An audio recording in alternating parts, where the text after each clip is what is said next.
This is the revision session 1 for IS1060 Introduction to Information Systems. We're going to talk about the socio-technical perspective in this first session, and I am Dr. Tony Cornford, Associate Professor of Information Systems at the LSE. We're going to talk about socio-technical ideas because that's really rather fundamental to the whole study of information systems. So we're starting with a slightly abstract but rather important idea, which you should, to some degree at least, be familiar with if you've followed the course during this year. Socio-technical is a compound word, trying to link together the idea of social, people, and technical, technologies. Sometimes it's written with the hyphen, sometimes not. Probably, for my preference, better not, but you'll see it written in different ways, and sometimes as two words with the space between, socio-technical. Anyway, the socio is people, and by that we mean individual people, we mean teams of people working together maybe, and perhaps we mean organizations with all the people they employ, which may be thousands, even millions for some organizations. And for technical, we mean technologies in general and our digital technologies and computers and the networks and so on that come with them in particular.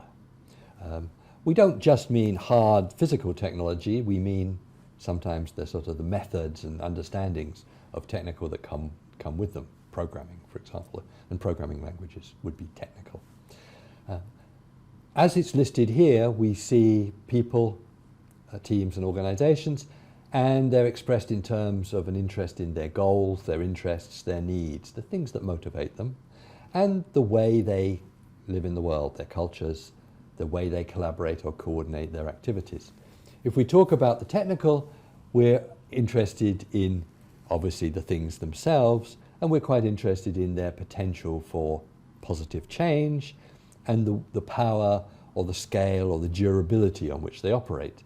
And as we know, many information systems these days, we could say, are quite powerful, they are quite large scale, and they're quite durable. They stick around. They aren't here today and gone tomorrow.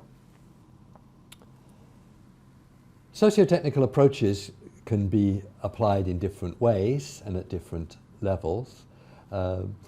We here today and in studying this course will mostly talk about socio-technical ideas applied to organizations, that they consist of people, as it were, and technology that have to negotiate their relationships. We'll talk sometimes about socio-technical design. When we deliberately set out to make use of a new technology, we can approach it and deliberately design the way we're going to use it using socio-technical ideas.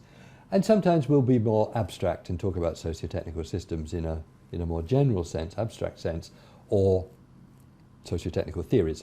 Well, we're not really going to talk about socio-technical theories here and now. That's maybe for later courses and more people who are more concerned with sort of abstract socio-technical ideas about the society we live in and the way it accommodates and relates to technologies. Maybe that's one for the future. Okay, well, I think you'll hopefully be familiar with socio-technical ideas, and I hope you'll have dealt with them along the way as you've studied for this course. And one of the things I think that you'll take out of that, I hope you'll take out of that, is the idea that there's often some tension or some balance, or maybe the possibility for some optimization between what the technology is or does and what people are or do.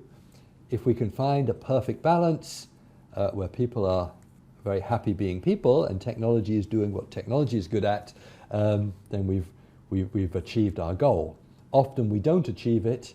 Sometimes technologies are being asked to do things they can't really do, and often people are being asked to fit in with technologies in a way that they don't find very satisfactory. Try and think of an example where there is a tension and maybe a sort of negative outcome of people and technology.